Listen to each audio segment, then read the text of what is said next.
Hey everybody, Josh Sigurdson, a World Alternative Media here, and we are joined by Vít Jedlička, the first president of the Free Republic of Liberland, a new free market nation started in April 2015.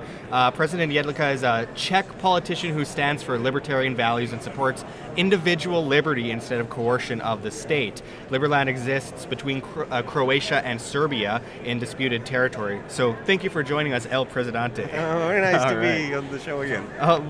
Can you tell us what led you to start this one-of-a-kind country? Well, first, let me tell you one thing. The thing is that Liberland territory is not disputed. That's the interesting thing, basically, okay.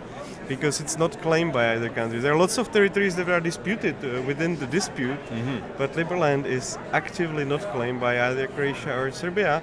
That way, we are the only entity that is claiming it for the last 2.25 of the year. So it's just one of a correction. Absolutely. Well, what led you to create this country? I mean, it's not every day that someone goes and just starts a country. Well, we really felt we need to start a new country, and there is no other better way out than restart the systems that we are living in. And the damage that has been created with regulation and taxation is enormous. There is very little way how to dismantle it. I wish good luck for President Trump on his voyage to get rid of regulation, but I think that at best he will be able to just stop them at some level, because like the machine that has been brought together by all the lobbyists and heavyweights in the industry of bringing about new regulation is so enormous, and the possibility to fight this is so disparate in the society that it's really and of course difficult. the deep state will always exist. So no matter who's president of the United States, there's always going to be the Council on Foreign Relations, Trilateral Commission, United Nations, all these groups that will do whatever they can to make sure that they can maintain control status quo. Yeah, absolutely. Now, your flag is yellow and black. Is there any connection with the colors of the anarcho-capitalist flag and the flag you chose? Of course there is. We are very much liberty-oriented and free market-oriented people. We believe in minarchist ideas, but we are also exploring them, how we could actually install more of anarchy in our small country. So we are looking into securing just the place, so by providing security, justice, and also a little bit of diplomacy for state recognition and for interaction with other states. But we are looking into how to even privatize these sectors, how to allow more competition into them. So we're introducing an Uber-style police, Uber-style judges, basically, or let's say arbitrators in our jurisdiction. And also you will be able, and you can already see on our mobile app all the Liberlanders around you, and you see if they are diplomats or not. So you will be able to find them wherever you are on the planet. And I mean, there is a very voluntary system in place, and your country is actually 6 times the size of the Vatican. It's not really that small. It's actually quite big for 3 times larger than Monaco, actually. So if you consider there is 37,000 people living in Monaco, we can have 100,000 very easily, right? It would be a nice city of a regular size. It takes quite some minutes to walk down or to sail by Liberland, right? Yeah. Well, with that said, I mean, how does one immigrate to your country? Well, it's very easy right now. You just fly to nearby airport, Budapest, Belgrade, or it's very recently now also possible to fly to very small airport, which is right next to Liberland, because they allowed in Serbia for international flights to go even into the small airplanes directly. So we can get there very easily, for example, with Air Liberland, because it flies in an hour and 10 minutes from Prague. Wow. And really lands on this green field. And then we've got a couple of houseboats, so you can enjoy a summer, you can have your wedding, you can have your, get together of your family in Liberland, and all these facilities are now being put together. We've got a large solar power plant there, so we can have any type of energy-hungry event that will be. The facilities are there. Well, are you seeing a lot of people coming to Liberland? Yeah, well, we've got a couple of people. We haven't really announced it yet. They haven't advertised it yet. We've got a lineup of people that are getting married in Liberland, which is pretty exciting. We've got the first couple will be from Russia, another couple will be from US. So they're coming over there to get the citizenship and get married, which is, I think, very nice. So the system in Liberland is quite incredible. There's a completely free market instead of stealing people's money through taxation. You have opened the door to voluntary donations. Can you explain this? Yeah, we've got a system in which, however you contribute, you get our tokens in return, merits, and they will work as a regular shares of Liberland, basically. So whenever you pay taxes, you become bigger and bigger shareholder of the country that you're living in. And of course, you will have a larger voting power. So there'll be some citizens that have some voting power, some minimum voting power, and some that have a much larger one.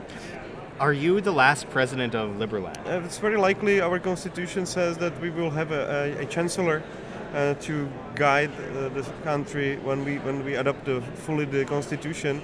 So we don't have the institution of president, right? There is a new Minister of Justice. I'm quite excited about her. She is actually running now the ministry in a proper way. She's introducing all these upgrades to the former constitution. She's putting together all the legal experts in different fields. She's formerly from Croatia and Serbia. She's a former Croatian but born in Serbia. Sure.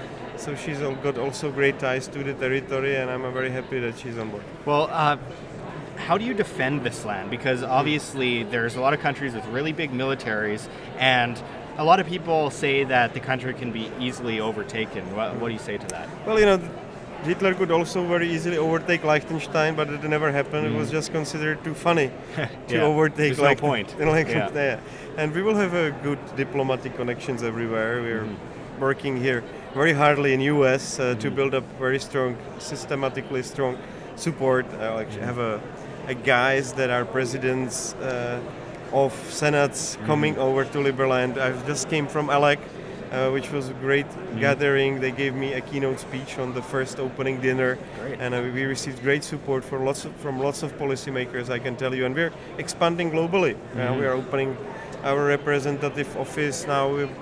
We're working in some 80 countries, and it's growing. Well, how many countries recognize you as a country? We've got lots of countries that are fairly friendly. We visited lots of foreign ministries, made a lot of contact with people high up in the government.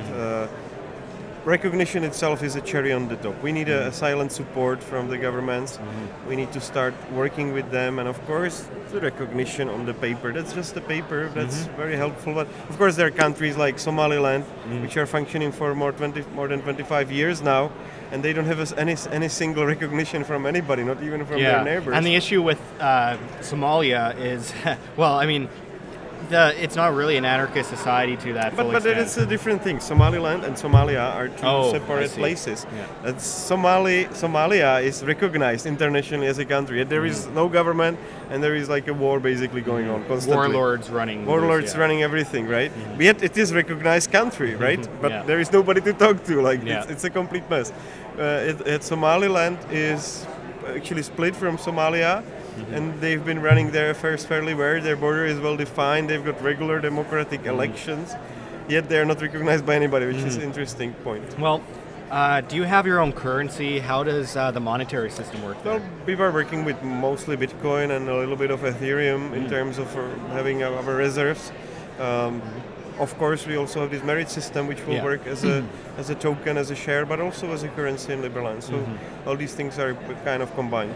Okay, yeah, that's kind of historic, because in the future I believe there will be a lot of countries that will be recognizing Bitcoin to the extent that you are, and to be on the ground floor of that is really setting a good example for other countries. Of course it is. This is and also the first country that will properly launch its cryptocurrency will have a big advantage over other countries, and this is something we're looking into as well. If Bitcoin hits $500,000, I think you'll become a very rich country. And you seem to be free of globalist influence. The United Nations refuses to acknowledge the existence of Liberland. There is anything like that happening. We didn't have any direct reaction from United Nations. We've got lots of people that are closely connected. But do you even want their recognition? We don't seek it at this stage. It would be kind of good to have observatory membership there just to know what is going on, but it's not necessary actually. No. Well, what do you see as the future of Liberland in the next 5 years? We would like to start building there. I would like to really have all the systems come in place. Now we recently started registering companies, ships and cars. It took a while because it's not easy like that. You need to find an insurance company that is willing to insure Liberland car or Liberland ship. And that is actually kind of a challenging. We managed to do that. We found now banks, very good global banks that are willing to open up bank accounts for Liberland citizens and companies, which of course in the age of cryptocurrencies is a little bit going backwards, but it's very important to have that hub to be able to accommodate even people that want to send regular wires nowadays. Well, you've come up with an incredible idea. I know that there is a lot of future potential in Liberland, and I know that there will be a lot more talk of it in the coming years. So I thank you for just going out and doing this. I mean, not everyone is willing to start something like this and put so much effort into it. I know you spent time as a politician, and you've probably seen a few things from the inside that are probably prompted you to well, of do course, this. I almost made it to European Parliament, but luckily I didn't. It's a crazy place. Yeah, you don't want to be involved in that, and you've started something incredible. I think a lot of people are going to follow your lead. I really hope so. That's what we are doing. We want to open doors for others to follow, and of course, we are breaking paradigm, challenging the establishment, and doing things that haven't been done before. But that's what's so exciting about it. Absolutely. It's very inspiring, and I hope next time I speak with you, I'm speaking with you in Liberland. So thank you very much for talking. I hope you're coming. Absolutely. Super. Like what we do here at WHAM? Don't forget to check the links below. GoFundMe, Patreon. We can't do it without you. Any donation is very much appreciated, especially as we are so vastly demonetized and censored by YouTube. Also check our Bitcoin address in the description and the comments, as well as on the screen for you to scan if you please. And also find me at Josh Sigurdson at steemit.com. That's steemit.com. The future of social media, where you get paid in cryptocurrency to blog and post. Until next time, this is Josh Sigurdson signing out from World Alternative Media. Find the truth, be the change.